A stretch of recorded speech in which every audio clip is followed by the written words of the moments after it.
to say, SAT words are an awesome set of vocabulary words. So right now, we're going to go ahead with our next 10 words in our SAT vocabulary words. Now, our first set of words, now listen closely everyone, especially you.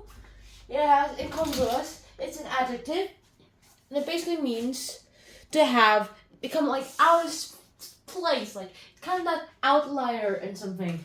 Or inappropriate, because it's like an outlier. And so, of course, the synonym is like an absurd version of that thing. It's supposed to be absurd, and the antonym is the appropriate. Now, our next word is inconsequential, and as the name suggests, it means little or no importance. Like, even if you do it wrong, there will be no consequences, which is not a good thing. Not everything is inconsequential. Remember that, kids. The synonym... It's basically meaning trivial. It's like a trivial thing. Also, it's not that important. And the antonym is significant because it's trivial means it's not that important at all. You can it's like low priority and low importance. And the antonym significant is like high priority, high importance. Our next word is this verb called incorporate. It means to integrate something. And it basically means to integrate something or to put something into another thing. Like if you're trying to incorporate PE into a new curriculum, then you need to put a PE into. You're basically putting a new PE unit into that curriculum. So, and separate basically means just take it out. It's not like incorporate. And now the adjective is our next one. It's called incorruptible, and this is what many people think politicians are. Lots of people vote politicians because they think that politician is incorruptible. Either that, or they don't vote for the incorruptible politician because that guy's not corrupt enough and everyone else is corrupt. Incorruptible, the synonym is basically to be honest. Now, I feel like people don't vote for incorruptible politicians because they themselves are corrupted and they tend to believe the people who are corrupted. Well, they tend to hey, the incorruptible person is the corrupted person. And the antonym is corruptible. Because, yeah. Who would you vote? The incorruptible version or corruptible version? Turns out most people would vote for the corruptible because they themselves are corrupted. Our next word is a noun called indifference. It means to have a lack of interest or concern of something. To have indifference in something means to have an apathy towards that thing. And the antonym is to have concern towards that thing. To put that in your high importance, high priority thing. Our next word is an adjective called indignant. It means to have express a strong feeling of displeasure. And to have a strong feeling of displeasure, it's basically having loads of things. It's to be furious, imagine fire all over me. And the next thing is to basically content, which is the opposite of the thing. Our next word is an adjective called indispensable. It means to be absolutely necessary. And so it basically means to be crucial. And to be crucial, you have to be really, really it has to be unessential. Wait, that's unessential because unessential. So yeah, essential. Our next word is another adjective called indisputable. From now on, it's just adjectives altogether. It means the not subject of an argument or of a dispute. And then, yeah, it's incontestable, because if you want to be incontestable, then, yeah, you kind of be indisputable, because, it's a fact, not an opinion. You can dispute facts, opinions, but you can't dispute facts. And deniable is basically the opposite, because you cannot dispute facts. Facts are undeniable, but opinions are deniable. So that's why debates exist. Our next word is an adjective called indulgent. It means giving into a desire or in an excess manner. To be indulgent means to be lenient. It's yeah, I'll let you play 5 million hours of video games. Or okay, I'll let you have a late bedtime today. very easily, and that happens commonly. However, I recommend every parent not to be lenient. Sure, I recommend every parent to be like just a little bit lenient when the kid did good stuff, but when he like doesn't get good stuff, doesn't do good stuff, then be strict. Don't always be lenient. Lenient is a good way to parent, but it's not the perfect way to parent. And our last word is an adjective called ineffable. It means incapable of being expressed in words. And like ineffable means to be like indescribable, meaning you have a hard time trying to describe it out with words. Like sometimes it happens. I'm pretty sure that happened to everyone who's like, how should I say this? What is the name of that color? It's dark and how should I say it? It's just colored red. Fine, it's red. And it's the opposite of expressible, because if it's expressible, then you could like easily say anything. Now, lots of people are very expressible, but that's not exactly what happens. And now it's time for everyone's favorite, not imaginary numbers. Even Gauss had to say something about the naming convention. He said it should be called lateral numbers. But hey, first of all, let me tell you what imaginary numbers are, then we'll get into history lesson. So, listen! There we go. Now, imaginary numbers is basically, most people just write it in the term I, but I actually like this term better, b times I, where b is a non-zero number, that is also a real number that is non-zero, and I is a representation of the square root of minus 1. Why I? Because imaginary. I think it should be L though. Now here's where the magic of I is. Now, there's no number times itself, any real number that actually gets minus 1 or a negative number. So that's why lots of civilizations like, hey, square root of minus 1, you are banned! So when people in the modern century decided like, hey, let's just do this, and then they somehow came up with I, because turns out they were looking for a solution to the quadratic equation and cubics and so on. They were able to solve linear equations, but they had a hard time with quadratic equations, and so yeah, we'll get to that later first. But let me tell you something interesting about I. It's perpendicular. If like trying to draw the I on a number line, it'll be perpendicular to the real numbers number line. So like, here we go. If this is the real number, I need a ruler. Magic ruler! Anyways, so let's say if this is the number line of the real numbers, I'm just gonna use like ones here, like this is 1, this is -1. Then this, why are you running away? Then this would be the number line of the imaginary numbers, where this is I, and this is negative I. Now here's how we do it, and here's why. Now I, by itself, let me use a different color. Let me use blue, just so that it stands out. I to the first power is basically just I. Maybe I should write this smaller. I. And so that's where we start off from here. I to the second power is just -1, because square root of -1 times square root of -1 is -1. Now I'll get back to this later. You'll see why. I cubed, that is the same thing as -1 times I, which we get to -I, and that is down here. Now, you can see where this pattern is going. And also, you might even be able to predict I to the 4th power. And yes, that is right. It's -1 times -1, which is 1. And then if we go to I to the 5th power, we come full circle. We're back to I. Because I times I is -1, I times I is -1, -1 times -1 equals 1, 1 times I equals I.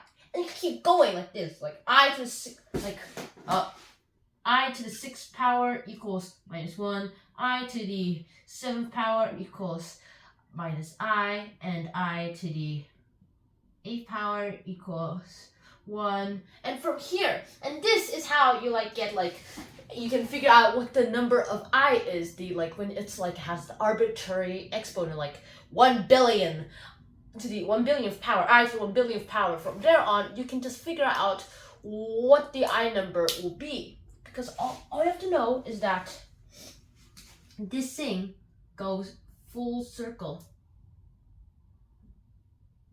That's a very bad circle. It goes full circle. It's a cycle. It's a cycle. And that's how this I works. And since you have I, with I you can just write any number you can think of. You see where I'm going here? And now let's go into some history! Now for some random reason, there are mathematicians earn money by doing math duels. We do not know why, but it's just like, hey, I challenge you to this job! Challenge accepted! And so that happens, and each of the contestants like submit a few math questions, and then one day there's this guy who finally figured out the answer to like a version of the quadratic equation. It's called like quadratic equations, like a version of quadratic equations, and he solved it, which has been stumping mathematicians for so long, for like every civilization, because they said -1 is impossible. Sure, you know the concept of completing the square, right? Where you like when you try to solve a quadratics and you need to complete the square. Remember that time when we were turning the standard form of quadratic equation to the quadratic formula? You know, there's that step where we complete the square on both sides. Well, when they tried to make the variation of the quadratic equation, it came to be like this. So they were in the completing the square step. And so they were stuck somewhere because to complete the square, they had to somehow add negative area. And they had too much common sense. They thought, we can't add negative area. It's impossible. Sure, we can subtract, but that's not the same thing as adding a negative number that adds an area. So they didn't know how it works. Like trying to add an apple to the anti-apple was an impossible thing in real life.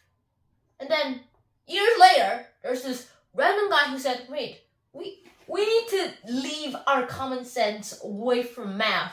And he figured out the solution to a version of the quadratic equation. And you know what he did? He shared it to the world! Just kidding. He's kept a secret for 20 years until he died. And during those 20 years, he just started kicking people away from their jobs. So that happened. 20 years later, he told his student, and that student was like, hey, I'm invincible, or at least invincible in math duel. And he challenged to a more skilled mathematician. It's like, oh shoot, what am I going to do? And he submitted 30 questions, and the student submitted 30 questions to him. And all those 30 questions was quadratic equation variations. And somehow, at the last minute, the guy figured out what the student could not answer any one of his questions. And here, when we try to do those variations, we need to turn this into the third dimension, where, you know, like, there's that square, and then there's two sides where it happens, and then you add this. Well, in this case, we just expand it to the third dimension, where we go here, and then there's a down part there, and from there, there's 3 of everything except for this one, because I like 1 times 3. And so you add those 3 cubes inside there. That's completing the cube, at least as I call it. And so he went to there and he figured out the quadratic equation formula. And then he told this guy who did not earn money from math but really wanted math as a hobby. And he's like, ooh, found a formula. Oh, it's not a big secret anymore. So he published the actual solution to the real quadratic formula, which we now know as minus b plus or minus square root of b squared minus 4ac divided by 2a. It's just that we learned something here. To find math, and to find new ways in math that will be very important to us, and it's the only way to figure out important math questions, we just have to leave our common sense behind. You have to take away reality and see the paradoxes that happen. It might not happen in real life. It might not be possible in actual physical real life. But in theory, it's possible. And you can only use theory. Now back to the imaginary numbers. Now we're going to talk about complex numbers next, but here's one thing I want to make clear. Some people will say I squared equals minus 1. That is false! And now their line of reasoning goes ahead somewhat like this. Now it might seem true, but it is faulty. And here's where it's faulty. Now their reasoning is that, look, when like you multiply two square roots, it's the same thing as the square root of the inside numbers combined together, right? Well, here, I squared, since I equals my square root of -1, I squared equals square root of -1 times square root of -1. And that would mean it's the square root of -1 times -1, because this is true. We know it's true. But that means it's the square root of 1, and that equals 1. And this says it's -1. Those are two completely different things. Well, here's where that is wrong. Now, I just want to make this clear. It might be true, sure, this is right, but here's where it's wrong. You have to add an extra bit. A and B, wait, hang on a second, let me write this equation. A has to be greater or equal to 0, and B has to be greater than or equal to 0 for this to be true. Now, not like some math textbooks actually leave this out. So this is why you should not believe those people, and this is where your reasoning is wrong. Here, because A and B in this case is negatives, and this rule does not apply to square roots where the inside square area is a negative. It has to be positive. So just to clear that out of the way, and next time we're talking about complex numbers. And now, alright, so when we have numbers like this, one more thing I want to clear out of the way is this. Square root of -12. Now how do you write this? You know those times when like you have squares inside, then you can like take it out. Well, here it's kind of that square. So you can like turn this into 2, because that's 4 equals 2 squared. So take the 2 out, and then the square root of 3i. Because, and that's right, right? Wrong! In fact, it's more of like square root of 4 times 3 times -1, where that -1 part is the I, and 4 is the equivalent to 2 squared, and so we go that into 2 out, and then the square root of 3, and that times I. Oh. That times I, where the I is not inside the square root. And we're done. That's time for the test.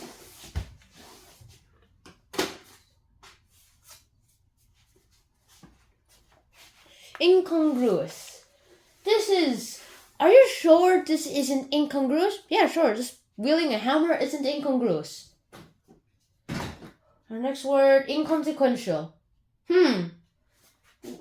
Mr. President, are you sure this law is inconsequential? Yes, I am sure. Next word, incorporate. We're going to incorporate the building of structures into our new curriculum. Our next word is incorruptible. People really think that they're voting for incorruptible politicians, but usually they're voting for the corrupted ones, as they are corrupted too. Unless it's really obvious they're corrupted. Our next word is indifference. I actually wasn't faking my indifference towards the actual performance that we did. Our next word is indignant. Strong difference. I feel like she was indignant ever since I kicked down her tower. Our next word is indispensable. Let me see. This law is indispensable. Are you sure that signing a law about monkeys is indispensable? Yes, monkeys are endangered. Okay, Mr. President, you're the boss. Our next word is indisputable. Facts are indisputable. Opinions, however, is a different matter. Our next word is indulgent. Don't be too indulgent, parents. In Parenting 101, we're going to teach you when to be lenient and when to be strict. Right now, we're strict. Our next word is ineffable. It's kind of ineffable when we try to describe colors. we try to think of shades. We can't get the true color because lots of colors are dark, lots of colors are light, lots of colors are tinted. But unless you say Iron Man helmet's main color, then you might either think yellow or red. Now, imaginary numbers. Imaginary numbers could be called lateral numbers. Gauss. I agree with him, to be honest. And that is the end of today's episode. I hope you guys enjoyed this episode. See you guys soon. Shout out. Peace!